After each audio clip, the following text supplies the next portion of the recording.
तो आज हम लोग देखेंगे थ्रेड्स।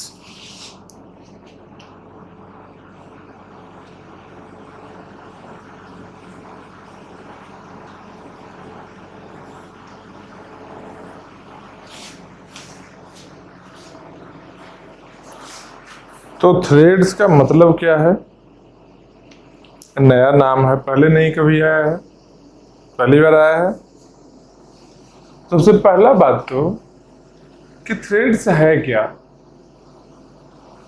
थ्रेड्स कोई नया चीज नहीं है, शब्द नया है, लेकिन इसका मीनिंग पहले हम लोग देख चुके हैं बहुत अच्छे से, बहुत डिटेल में।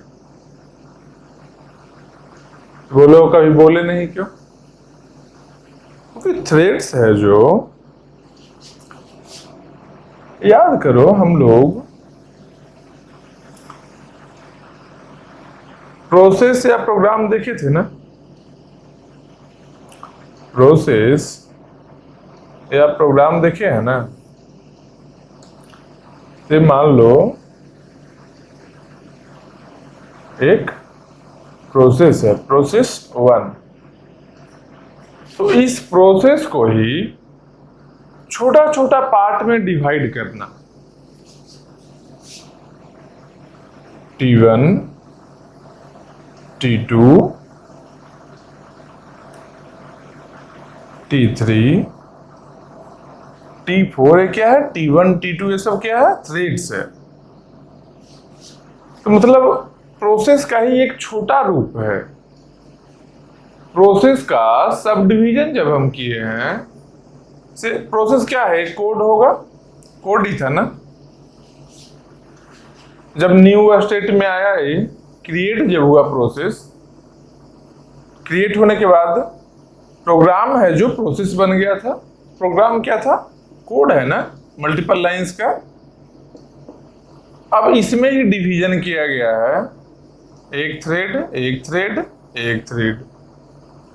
सब थ्रेड्स का साइज वेरिएबल होगा, सेम साइज हो कोई जरूरी नहीं है।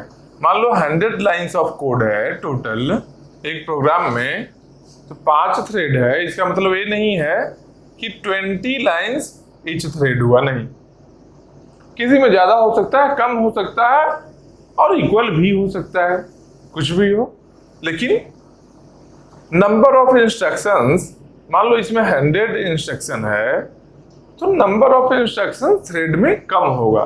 क्यों? उसी प्रोग्राम का तो पार्ट करके बना है थ्रेड, छोटा छोटा पार्ट जो है। तो इसका मतलब क्या हुआ कि इसका कुछ स्पेशलिटी क्या है? प्रोसेस और थ्रेड में क्या डिफरेंस है?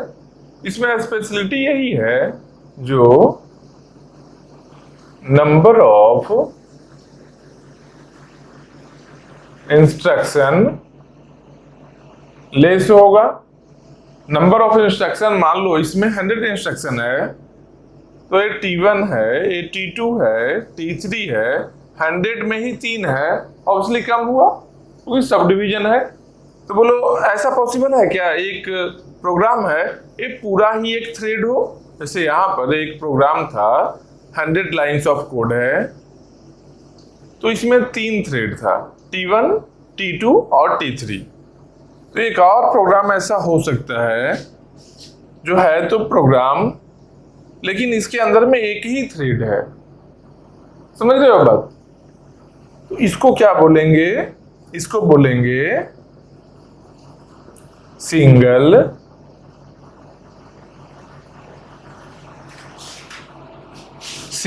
Threaded process. मतलब क्या है सिंगल थ्रेडेड प्रोसेस का? मतलब कि इस प्रोसेस में एक ही थ्रेड है, तो क्या बन गया? Single threaded process. मतलब कि प्रोसेस खुद है, इटसेल्फ ही वो थ्रेड जैसा बिहेव कर रहा है। एक और क्या है? इसमें एक से ज्यादा थ्रेड है, तो क्या हुआ? मल्टी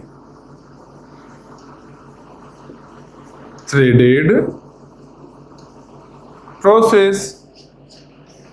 तो अगर एक प्रोसेस में एक ही थ्रेड है तो सिंगल थ्रेडेड प्रोसेस हो गया। एक प्रोग्राम में, प्रोसेस में अगर एक से ज्यादा थ्रेड है तो क्या हुआ? Multi threaded process. तो इसमें क्या रहेगा? थ्रेड में नंबर ऑफ इंस्ट्रक्शंस है जो लेस रहेगा। किसके कंपैरिजन में? प्रोसेस के कंपैरिजन में। प्रोसेस से अगर कंपेयर करेंगे तो नंबर ऑफ इंस्ट्रक्शन कम रहेगा। क्यों? क्योंकि प्रोसेस का ही तो सब पार्ट थ्रेड है। देखो एक प्रोसेस बड़ा सा था, इसी का सब पार्ट है ना, छोटा पार्ट है ना थ्रेड। तो जब नंबर ऑफ इंस्ट्रक्शन लेस हो गया है, इसका मतलब कॉन्टेक्स्ट स्विचेज भी कम होगा। पीसीबी था पहले, याद करो, प्रोसेस कंट्रोल ब्लॉक। उसमें क्या था? उसका कॉन्टेक्स्ट ऑफ द प्रोसेस रहता था। जब क्रिएट होता था प्रोसेस, प्रोसेस आईडी हो गया, बहुत तरह का प्रोसेस रिलेटेड इंफॉर्मेशन था जो पीसीबी में रहता था। कब? ऑपरेटिंग सिस्टम जब क्रिएट करता था प्रोसेस को, उस समय ये बनता था। क्या था वहां पर? Context switches. Context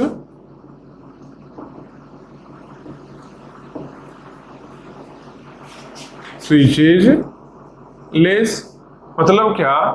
context switches भी कम होगा प्रोसेस के कंपैरेटिवली। प्रोसेस के कंपैरिजन में थ्रेड में क्या क्या होगा? नंबर ऑफ इंस्ट्रक्शन लेस है और कॉन्टेक्स्ट स्विचेज लेस है। तो एक प्रोसेस मान लो ये है, तो एक प्रोसेस का अगर एक केस हम देखते हैं, इस तरीके का एक प्रोसेस है।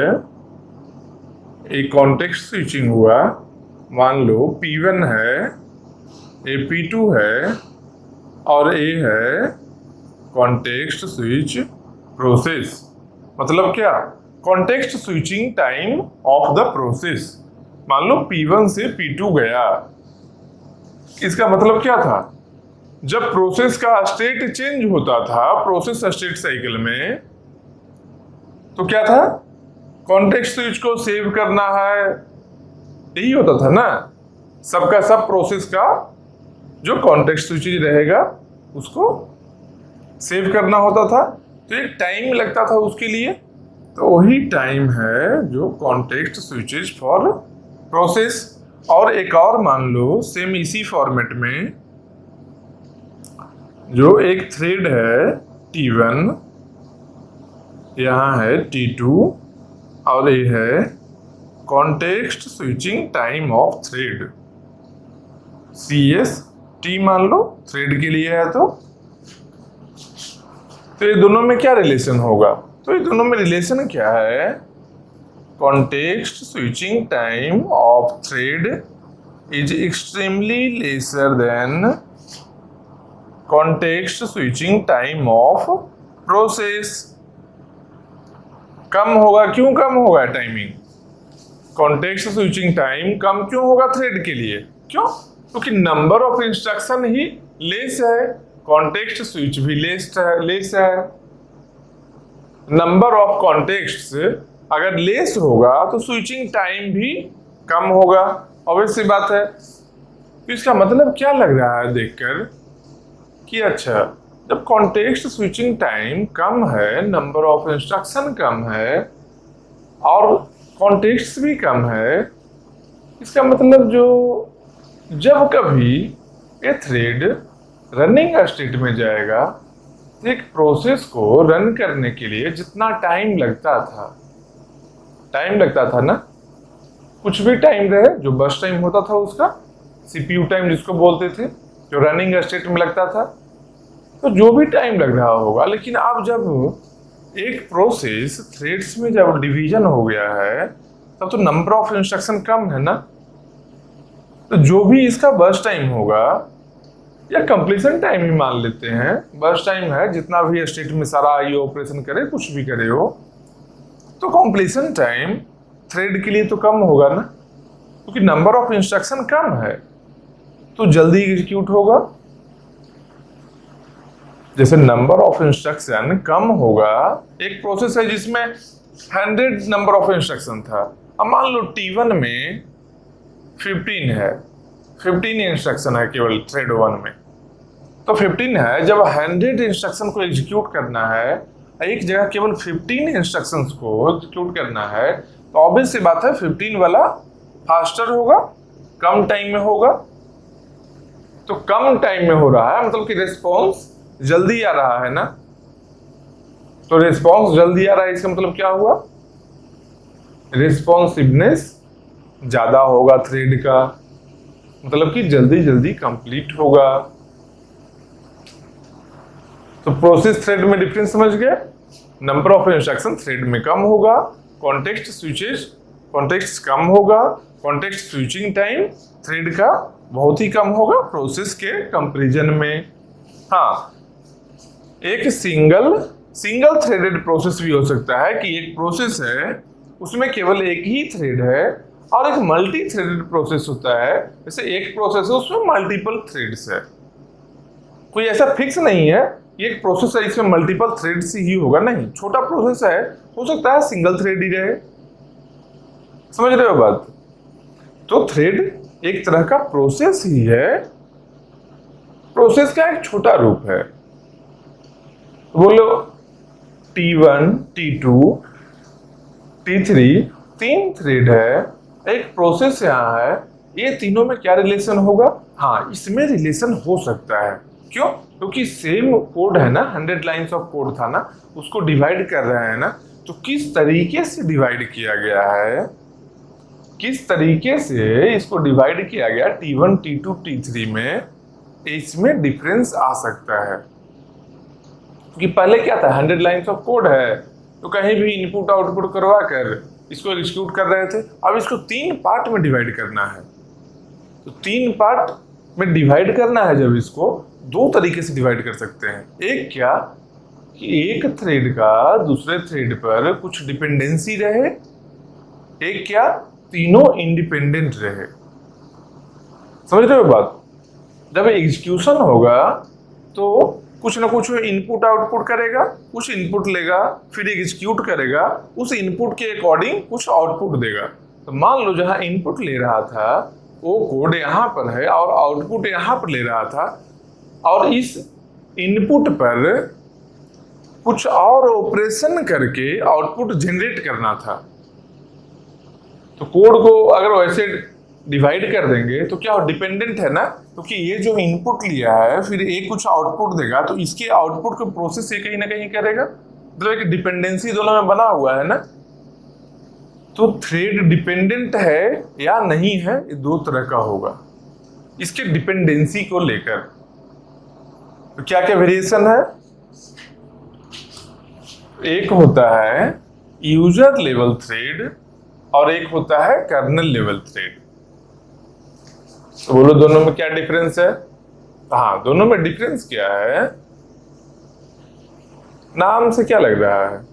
यूजर लेवल थ्रेड मतलब कि यूजर बनाया होगा, नाम से क्या लग रहा है? यूजर लेवल थ्रेड का मतलब है कि यूजर ही इसको बनाया होगा। कर्नेल लेवल थ्रेड क्या है? ऑपरेटिंग सिस्टम क्रिएट किया है।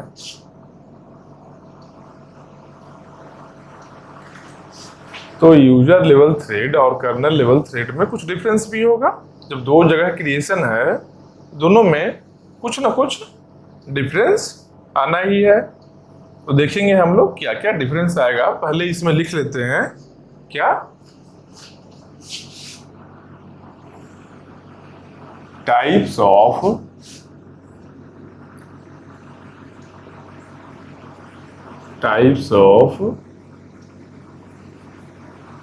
थ्रेड्स।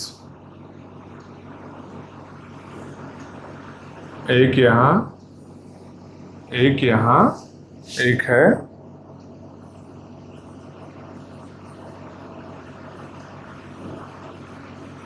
यूजर लेवल थ्रेड, एक और क्या है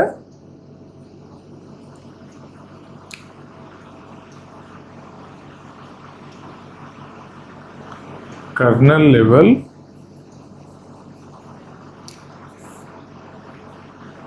कर्नल लेवल थ्रेड्स।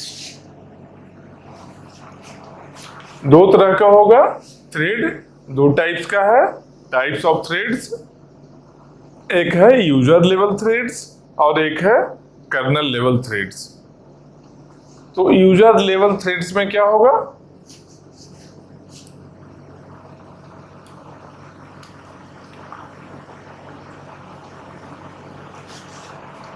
इसका दोनों का क्या डिफरेंस है हम लोग ऑब्जर्व करेंगे। इसका ओवन में क्या है, यूजर लेवल थ्रेड्स का मतलब है कि इसको बनाया कौन होगा। यूजर लेवल तो यूजर या फिर प्रोग्रामर, एक कर्नल लेवल है, इसको बनाया है operating system. Kernel level threads जो बनाया गया है, जो ऑपरेटिंग सिस्टम खुद बनाया है, और यूजर लेवल थ्रेड्स है जो बनाया है कौन, यूजर और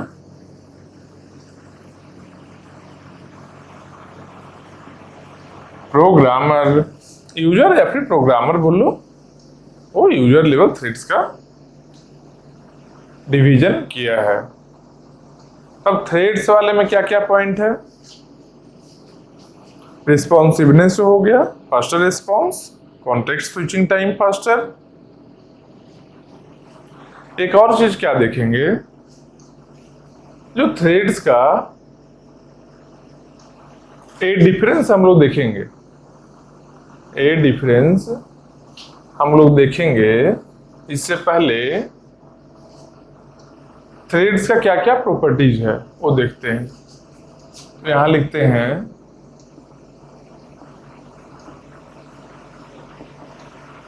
प्रॉपर्टीज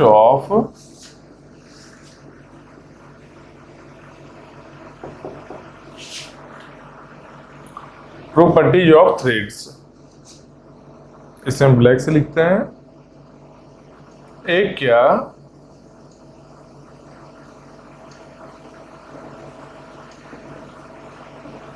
रिस्पॉन्सिवनेस, मतलब अगर नंबर ऑफ इंस्ट्रक्शन, हम खुद जब बता रहे हैं कि थ्रेड में नंबर ऑफ इंस्ट्रक्शन कम होगा, कॉन्टेक्स्ट स्विचेज कम होगा, कॉन्टेक्स्ट स्विचिंग टाइम कम होगा, मतलब क्या, एग्जीक्यूशन टाइम भी कम होगा, वो फास्टर एग्जीक्यूट करेगा। जब फास्टर एग्जीक्यूट कर रहा है मतलब कि रिस्पॉन्स टाइम भी कम हुआ ना। रिस्पॉन्स टाइम क्या था, फर्स्ट रिस्पॉन्स, अराइवल टाइम, तो मतलब इसका आउटपुट जल्दी जल्दी आएगा ना हम लोग को, क्योंकि नंबर ऑफ कोड्स कम है। तो कम कोड अगर है तो जल्दी जल्दी वो एग्जीक्यूट होकर खत्म होगा, कंप्लीशन होगा फास्टर उसका, मतलब क्या, रिस्पॉन्सिवनेस हाइयर होगा, ज्यादा हाई होगा, higher as compare to process. Process के कंपैरिजन में इसका रिस्पॉन्सिवनेस हाइयर होगा। सेकेंड पॉइंट क्या है, लेसर कॉन्टेक्स्ट स्विचिंग टाइम, क्योंकि कॉन्टेक्स्ट कम है तो स्विचिंग टाइम भी कम होगा, तो less context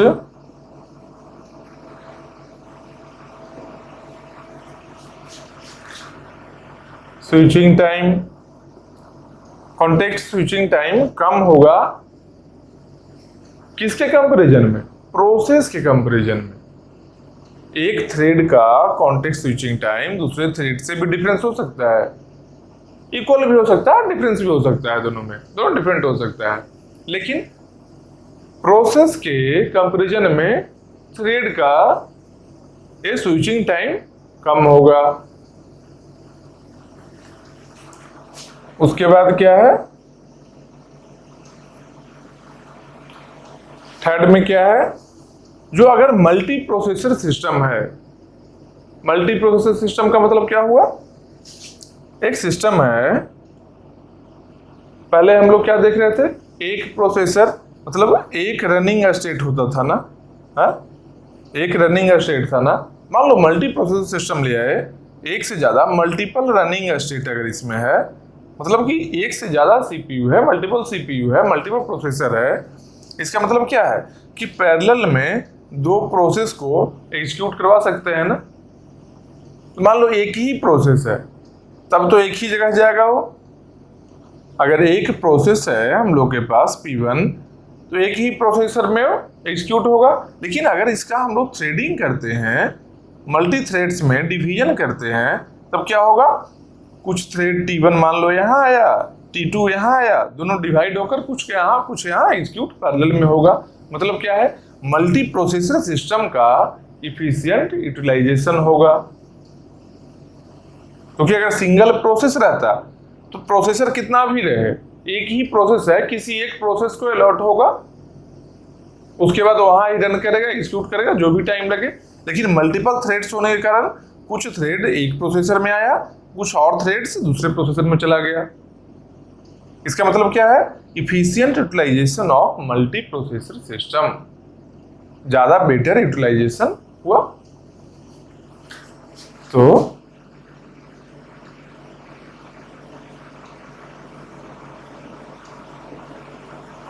efficient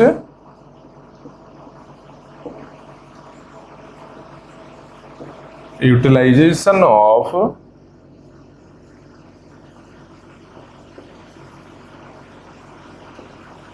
multiprocessor system, multiprocessor system का यूटिलाइजेशन ज्यादा अच्छा हुआ। एक और क्या चीज है इसमें, थ्रेड्स में, इसमें रिसोर्स शेयरिंग होगा। इसका मतलब क्या है, रिसोर्स शेयरिंग का मतलब, तो इसका मतलब एक प्रोसेस है, मान लो, तो एक प्रोसेस में डेटा, कोड, फाइल, स्टैक,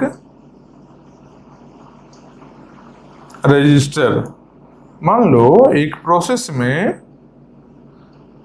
ये बहुत सारा चीज है, और भी इससे ज्यादा भी है। और मान लो डेटा है, एक प्रोसेस है P1, इसमें क्या है, डेटा है, कुछ कोड है, कुछ फाइल है, स्टैक है, रजिस्टर है, बहुत सारा चीज है। अब इस प्रोसेस का अगर थ्रेडिंग करते हैं मल्टीपल थ्रेड्स में, इस प्रोसेस P1 को अगर डिवाइड करते हैं, तब उसका क्या लुक होगा, इससे डिफरेंस समझ में आएगा। जो डेटा, कोड, फाइल,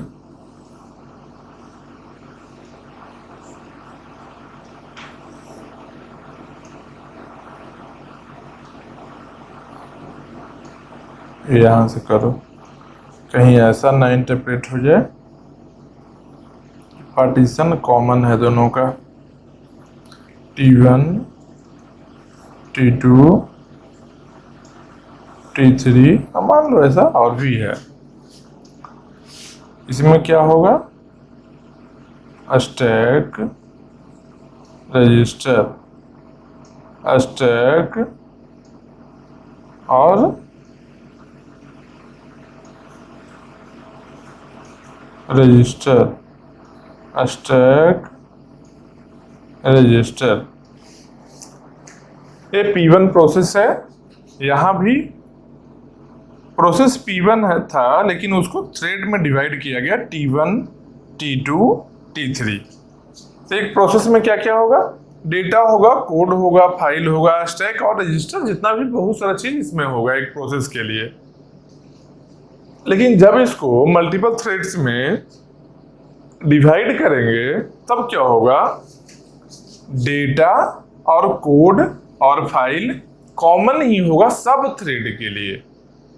जितना भी थ्रेड होगा, ये सब रिसोर्स है, जो डेटा और कोड फाइल है, ये सब क्या है, रिसोर्स है कोड के लिए। ये सब कॉमन रिसोर्स को ही यूज करेगा, केवल और केवल स्टैक और रजिस्टर अपना होगा। क्यों स्टैक और रजिस्टर इसलिए अपना चाहिए, क्योंकि एट लास्ट इसको करना क्या है, थ्रेड को एग्जीक्यूट होना है। एग्जीक्यूट कहाँ होगा, प्रोसेसर में, और मल्टीपल प्रोसेसर में अगर एग्जीक्यूशन हो रहा है, एक थ्रेड का T1 का मान लो प्रोसेसर O1 में एग्जीक्यूशन हो रहा है और एक थ्रेड 2 का एग्जीक्यूशन प्रोसेसर 2 में हो रहा है, तो दोनों में स्टैक और रजिस्टर अगर नहीं डिफरेंस अलग अलग रहेगा, डिफरेंट होगा, तो कॉमन स्टैक और रजिस्टर में क्या है, फिर डिपेंडेंट हो गया दोनों ही एक स्टैक पर, एक ही स्टैक पर। अगर कॉमन देते हैं दोनों को, फिर से डिपेंडेंट होगा, मतलब कि पैरेलल में दोनों प्रोसेसर में ये रन कर ही नहीं सकता है। तो हम लोग करना क्या है, ज़्यादा इफिशिएंटली इसको रन करवाना है मल्टी प्रोसेसर सिस्टम में। तो इसके लिए क्या है, स्टैक और रजिस्टर दोनों को सेपरेट मिलेगा, लेकिन डेटा कोड और फाइल कॉमन ही होगा, मतलब वो कॉमन शेयर किया जाएगा। इसको क्या बोलेंगे, इसको बोलेंगे रिसोर्स शेयरिंग। रिसोर्स शेयर हो रहा है ना, डेटा कोड और फाइल, जैसे प्रोसेस में था सेम वैसे ही डेटा कोड और फाइल थ्रेड में भी शेयर हो रहा है।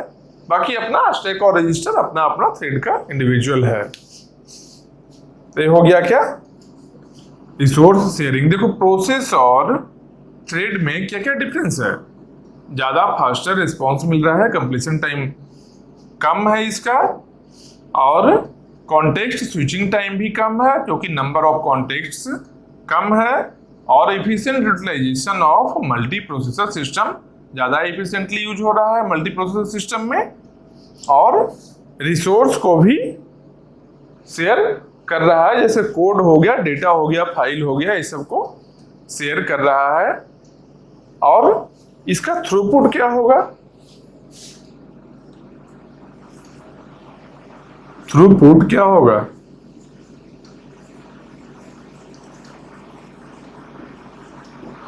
इसका थ्रूपुट जब बोल रहे हैं कि ज्यादा रिस्पॉन्सिव हो, ज्यादा फास्टर एग्जीक्यूशन होगा, मतलब थ्रूपुट क्या है, number of processes completing per unit time. तो एक प्रोसेस को कंप्लीट होने में ज़्यादा टाइम लग रहा था, अब यहाँ पर हम क्या बोल रहे हैं कि एक थ्रेड को कंप्लीट होने में टाइम कम लग रहा है, मतलब कि पर यूनिट टाइम जो वैल्यू आ रहा था प्रोसेस के लिए, उससे ज़्यादा वैल्यू थ्रेड के लिए आएगा, क्योंकि number of threads completed per unit time ज़्यादा हायर होगा।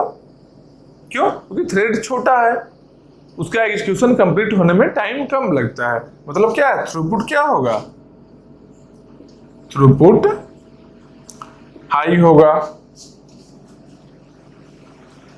एक और चीज क्या है कि थ्रूपुट तो देख लिए ज्यादा हाई है, लेकिन थ्रेडिंग करना, प्रोसेस को थ्रेड्स में डिवाइड करना ज्यादा कॉस्टली है क्या, तो नहीं, ये भी इकोनॉमिकल है, ज्यादा कॉस्टली ये भी नहीं है। मतलब क्या,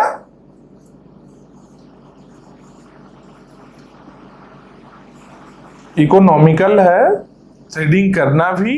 क्यों, बहुत सारा लैंग्वेज में, बहुत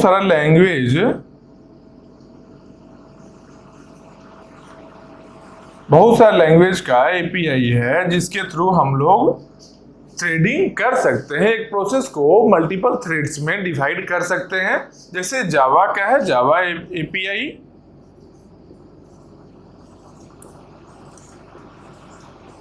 मतलब क्या है, थ्रेडिंग करना भी बहुत ज्यादा कॉस्टली नहीं है, क्योंकि मान लो अगर एक जगह थ्रूपुट हाई कर लिए लेकिन थ्रेडिंग करना ही कॉस्टली हो गया, मतलब टाइम वहां ज्यादा लग गया, तो फिर से वो गड़बड़ हो गया, ओवरऑल तो बेनिफिट नहीं हुआ। तो ये इकोनॉमिकल, थ्रेडिंग करना भी इकोनॉमिकल है, और जिससे थ्रूपुट हम लोग का रिस्पॉन्सिवनेस बढ़ जा रहा है, ज्यादा एफिशिएंट यूटिलाइजेशन हो रहा है किसका, मल्टी प्रोसेसर सिस्टम का। ये सब क्या है, ये सब प्रॉपर्टीज है, थ्रेड्स का प्रॉपर्टीज है, इसको याद रखना। मतलब एक बार समझ लो, थ्रेड सिंपल लॉजिकली सोचो, थ्रेड क्या है, प्रोसेस का ही एक छोटा रूप है जिसमें कि कम है, नंबर ऑफ इंस्ट्रक्शंस कम है प्रोसेस के कंपैरिजन में। जैसे ही कम होगा तो ऑटोमेटिकली ये सब उसमें क्वालिटी आ जाएगा, क्योंकि छोटा है, छोटा होगा ज़्यादा जल्दी वो कंप्लीट होगा, कॉन्टेक्स्ट कम होगा। अलग अलग है, हाँ एक से ज़्यादा थ्रेड बना दिए तो मल्टी प्रोसेस सिस्टम है, कहीं भी अलग अलग प्रोसेसर में दोनों पैरेलल में एग्जीक्यूट हो सकता है। रिसोर्स शेयर कर रहा है, कोड एक ही रहेगा, हाँ डेटा एक ही होगा, तो रिसोर्स शेयरिंग भी है, थ्रूपुट भी हाई हो गया, जल्दी जल्दी वो कंप्लीट हो रहा है क्योंकि कोड छोटा है, इकोनॉमिकल है, क्योंकि जब डिवाइड करने के लिए हम लोग कोड लिखेंगे, कोड लिखना भी इजी है। तो इसके बाद हम लोग प्रॉपर्टी ऑफ थ्रेड्स देख लिए। इसके बाद हम लोग कहाँ आएंगे, जो दो टाइप्स ऑफ थ्रेड्स था, इससे थ्योरेटिकल क्वेश्चन आएगा, लेकिन देख लो अच्छे से, क्योंकि थ्योरेटिकल में कहीं पूछेगा तो समझ में फिर नहीं आएगा, नहीं देखा हुआ रहेगा, लॉजिकली नहीं सोच सकते हो। तो इसके लिए थ्रेड्स कितना तरह का है, थ्रेड्स जानो क्या था पहले, नंबर ऑफ इंस्ट्रक्शंस लेस होगा as compare to process, context switches कम होगा इसमें। टाइप्स ऑफ थ्रेड्स क्या है, user level threads, kernel level threads. User level threads है जो यूजर या फिर प्रोग्रामर बनाया है, कर्नल लेवल थ्रेड्स है जो ऑपरेटिंग सिस्टम बनाया है। इसके बाद क्या है, यूजर लेवल थ्रेड क्या होगा, डिपेंडेंट होगा, डिपेंडेंट। कर्नल लेवल थ्रेड्स क्या है, इंडिपेंडेंट होगा।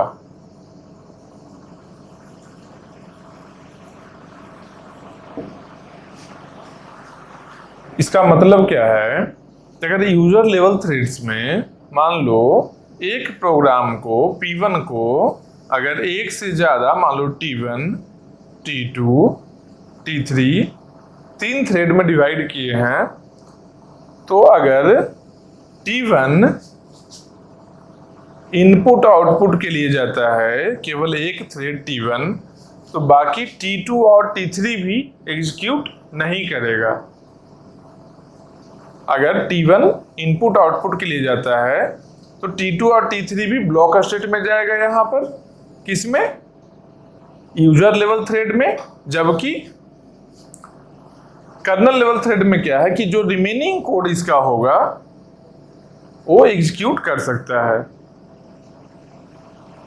तो ये क्या है, डिपेंडेंट है एक दूसरे पर, यूजर लेवल थ्रेड, और कर्नल लेवल थ्रेड है जो इंडिपेंडेंट है, एक थ्रेड का दूसरे थ्रेड से कोई मतलब नहीं है, इंडिपेंडेंटली जैसे प्रोसेस के लिए फॉलो करते थे, एक प्रोसेस आईओ कर रहा है, उसको दूसरे प्रोसेस के आईओ करने रन करने से कोई फर्क नहीं पड़ता है।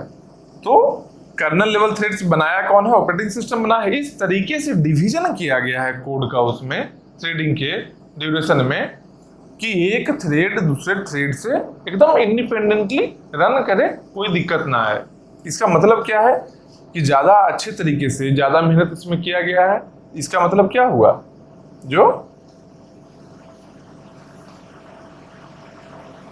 ए कर्नल लेवल थ्रेड का क्रिएशन क्या हुआ, टफ हुआ ना, इसके कंपैरिजन में यूजर लेवल के थोड़ा टफ है, क्योंकि ऑपरेटिंग सिस्टम बना रहा है उसमें टाइम ज्यादा लग रहा है, और इसमें यूजर लेवल थ्रेड में क्या है, इजी है, आसान है।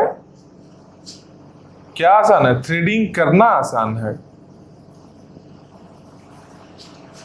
और इसमें थ्रेडिंग करना टफ है।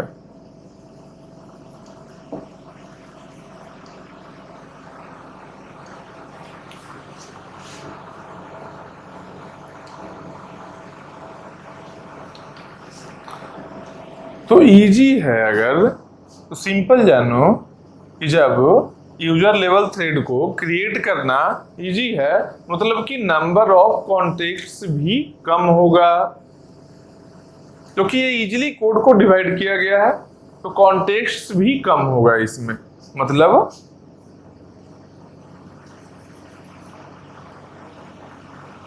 यूजर लेवल थ्रेड्स में लेस कॉन्टेक्ट्स, कर्नल लेवल में क्या है, मोर मोर कॉन्टेक्ट्स।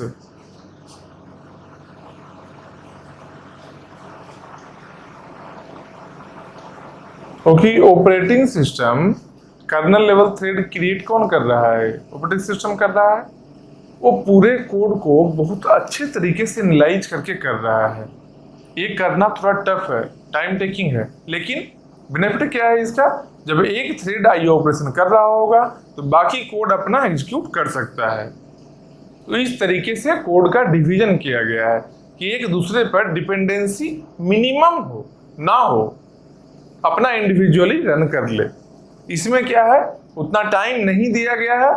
एक क्रिएट करना फास्टर है, लेकिन जब आईओ ऑपरेशन होगा तो बाकी का कोड भी एग्जीक्यूट नहीं कर सकता है जब तक आईओ ऑपरेशन कंप्लीट ना हो जाए।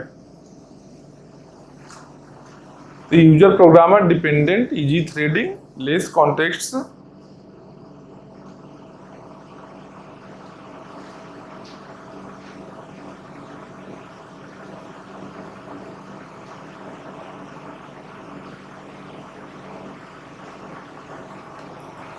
तो इसमें यूजर लेवल थ्रेड में क्या है, जो नो हार्डवेयर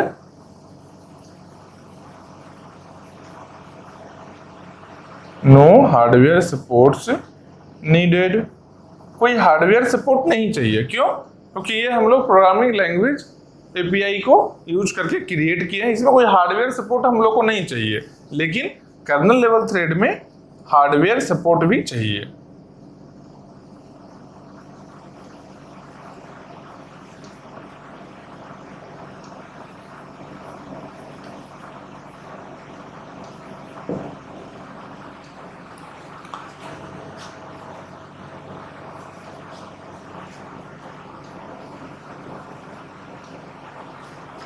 और क्या है, और कोई पॉइंट तो नहीं है।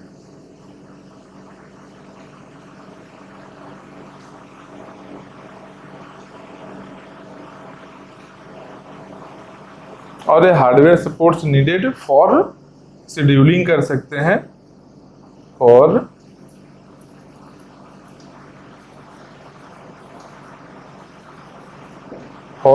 शेड्यूलिंग के लिए हार्डवेयर सपोर्ट नीडेड है। और थ्रेड्स का शेड्यूलिंग जो होगा,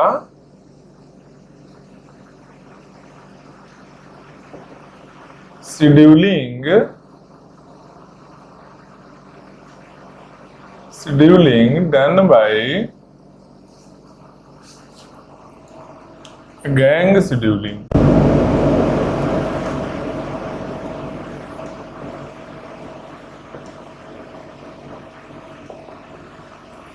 जो थ्रेड का शेड्यूलिंग होगा वो गैंग शेड्यूलिंग होगा। जैसे हम लोग पहले क्या कर रहे थे प्रोसेस के लिए, long term scheduler, short term scheduler, जो भी था मिड टर्म शेड्यूलर, वो सब करते थे। थ्रेड के लिए होगा जो गैंग शेड्यूलिंग बोलते हैं।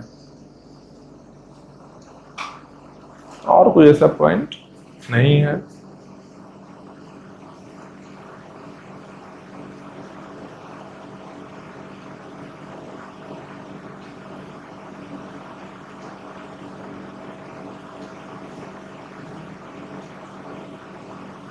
बस यही है, और कुछ नहीं है इसमें।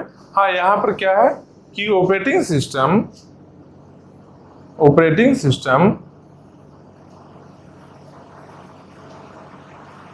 डज नॉट रिकॉग्नाइज, ओएस है जो यूजर लेवल थ्रेड को रिकॉग्नाइज नहीं कर सकता है। मतलब सब थ्रेड को एज ए प्रोसेस ही समझेगा ओएस। और इसमें क्या है, कर्नल लेवल थ्रेड में जो ऑपरेटिंग सिस्टम रिकॉग्नाइज करेगा, क्योंकि यही क्रिएट किया है इसको।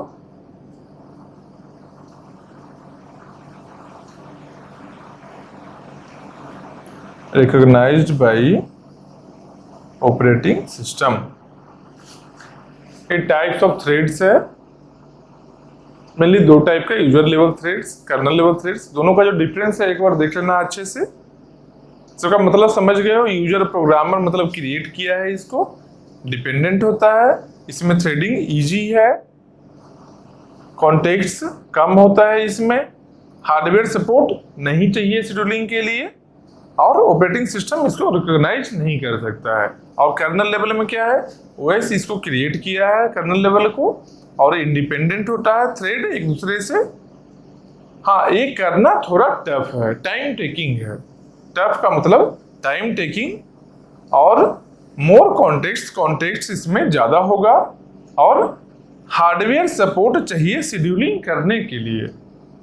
और एक क्या है, रिकॉग्नाइज्ड बाय ऑपरेटिंग सिस्टम तो सिंपल है, ऑपरेटिंग सिस्टम क्रिएट किया है तो इसको रिकॉग्नाइज करेगा थ्रेड जैसा, और यूजर वाले में नहीं करेगा।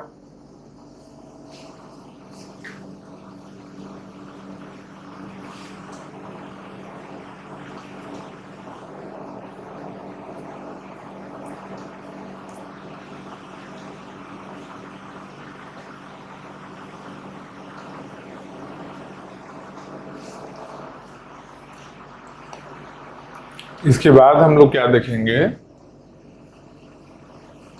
ये थ्रेड्स का इतना ही था। और इनपुट आउटपुट जो होगा आईओ ऑपरेशन, वो देखेंगे। एक सिंक्रोनस आईओ होता है, एक असिंक्रोनस आईओ होता है। तो सिंक्रोनस आईओ में क्या होगा, जब एक आईओ ऑपरेशन परफॉर्म कर रहा होगा तो पूरे के पूरे process, complete process block state में रहेगा, और जब कंप्लीट कर लेगा आईओ ऑपरेशन तभी जाकर एग्जीक्यूशन, फर्दर एग्जीक्यूशन, आगे का कोड एग्जीक्यूट होगा सिंक्रोनस आईओ में। तो कैसे पता चलेगा, ये है इंटरप्ट सर्विस राउटिंग ISR के थ्रू जब कंप्लीट होगा आईओ ऑपरेशन तो इंडिकेट करेगा कि आईओ ऑपरेशन कंप्लीट हो गया है, बाकी का आगे का प्रोग्राम रन कर सकते हैं। और असिंक्रोनस में क्या होगा, एक हैंडलर फंक्शन होगा जो इंडिकेट करेगा कि आईओ ऑपरेशन कंप्लीट हो गया है।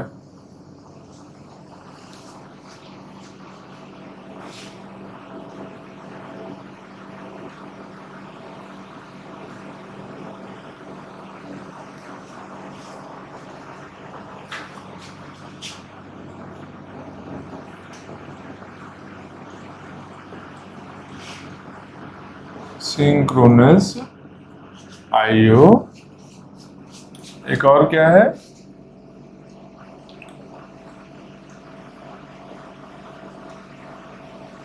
Asynchronous IO. सिंक्रोनस में क्या है, जो अगर कोई प्रोग्राम, कोई प्रोसेस अगर आईओ ऑपरेशन परफॉर्म कर रहा है, कोई भी प्रोसेस अगर आईओ ऑपरेशन परफॉर्म कर रहा है, मतलब कि पूरा प्रोसेस कहाँ होगा, ब्लॉक स्टेट में होगा। पूरा प्रोसेस ब्लॉक स्टेट में होगा अगर आईओ ऑपरेशन कर रहा है तो। जबकि असिंक्रोनस आईओ में क्या होगा, अगर एक प्रोसेस है, अगर एक प्रोसेस आईओ ऑपरेशन कर रहा है तो क्या होगा, rest code can be executed.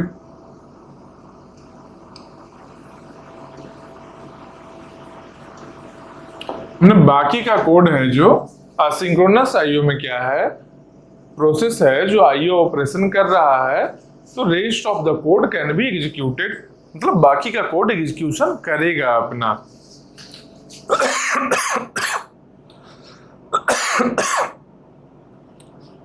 Sorry. और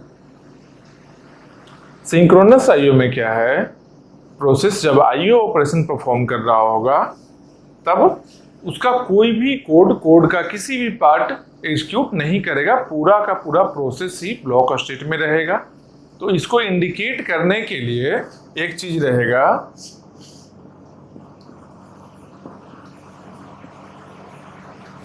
इंटरप्ट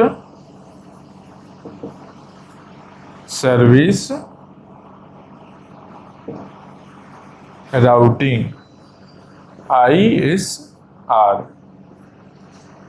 ए इंडिकेट करेगा, इंटरप्ट सर्विस राउटिंग इंडिकेट करेगा कि प्रोसेस का IO ऑपरेशन कंप्लीट हो गया है, उसके बाद ए ब्लॉक स्टेट से रेडी स्टेट में लाएगा। ये क्या करेगा, bring block to ready, block state से रेडी स्टेट में लेकर आएगा और फिर उसको फर्दर एग्जीक्यूशन करवाएगा। क्या, interrupt service routing ISR, synchronous IO में। सिंपल मतलब इसको याद रखने का क्या है, कैसे सोच सकते हो कि अच्छा सिंक्रोनाइज्ड है, अगर तो सब प्रोसेस एक दूसरे से इंटर रिलेटेड है, एक प्रोसेस का कोड पूरा सिंक्रोनाइज्ड है, तो मतलब एक अगर IO ऑपरेशन करेगा तो बाकी के कोड को वेट करना होगा, ब्लॉक स्टेट में पूरा कोड ही रहेगा। ऐसे याद करेंगे। और असिंक्रोनस में क्या है कि सिंक्रोनाइज्ड नहीं है, सब अपना अपना इंडिविजुअली रन किया जा सकता है। तो अगर IO ऑपरेशन कर रहा है तो बाकी का कोड को हम लोग एग्जीक्यूट कर सकते हैं। और यहाँ होगा क्या, यहाँ पर रहेगा हैंडलर फंक्शन, यहाँ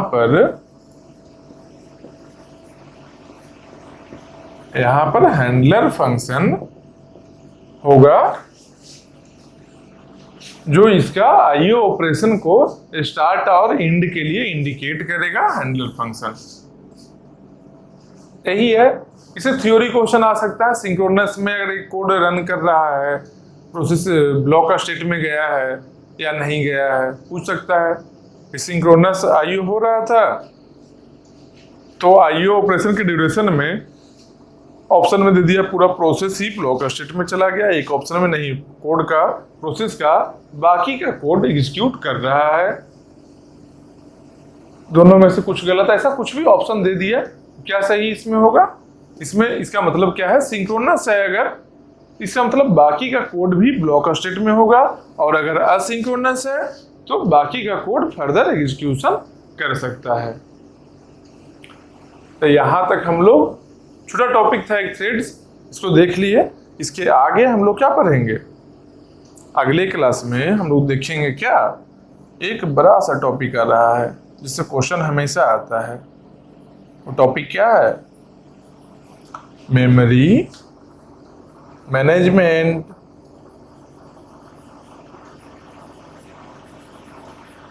मेमोरी मैनेजमेंट मतलब कि मेमोरी जो होता है, रैम होता है जो, मेमोरी मतलब कि रैम किस तरीके से काम कर रहा है हम लोग के सिस्टम में। पहले को तो देखेंगे कि रैम बना कैसे है, मतलब क्या, फॉर्मेशन किस तरीके से मेमोरी के छोटा छोटा पार्ट से मिलकर रैम बना है, कैसे बिहेव कर रहा है। उसके बाद हम लोग देखेंगे कि वहां से जब कोई भी प्रोसेस को रन करवा रहे हैं तो एक जो मेमोरी रिक्वेस्ट जा रहा है, मेमोरी से डेटा को रिट्रीव करना है, तो रिक्वेस्ट कैसे जा रहा है, मतलब कि एड्रेस कैसे कर रहा है किसी पर्टिकुलर मेमोरी को, वो भी देखेंगे यहाँ पर। मतलब एक्सेसिंग डेटा को कैसे एक्सेस करना है, कैसे उस मेमोरी, पर्टिकुलर मेमोरी के पास में पहुंचना है, मतलब क्या, इसको एड्रेसिंग मोड्स बोल सकते हैं, कैसे एड्रेस करेंगे, तो एड्रेसिंग मोड्स। इसे क्वेश्चन आता है और बहुत इंपॉर्टेंट है। ऑपरेटिंग सिस्टम का मतलब है मेमोरी मैनेजमेंट, पता होना ही चाहिए। इस सब्जेक्ट का बहुत ही इंपॉर्टेंट पार्ट है। इसको हम लोग देखेंगे अगले 10-12 घंटा, मानो ज़्यादा भी हो सकता है, 15 घंटा भी हो जाए, कोई दिक्कत नहीं है। जितना टाइम लगे सही से इसको कंप्लीट करेंगे, थ्योरी और क्वेश्चंस भी करेंगे, क्योंकि इसमें न्यूमेरिकल क्वेश्चंस भी आएगा, तो बहुत इंपॉर्टेंट है, इसको अच्छे से पढ़ना है। जिस तरीके से सिंक्रोनाइजेशन हम लोग देखे थे, डेडलॉक देखे थे, सीपीयू शेड्यूलिंग देखे थे, उस तरीके से मेमोरी मैनेजमेंट भी एक मेजर टॉपिक है, इसको अच्छे से देखना है। चलो फिर अगले में पढ़ेंगे, रिवीजन करो तुम लोग।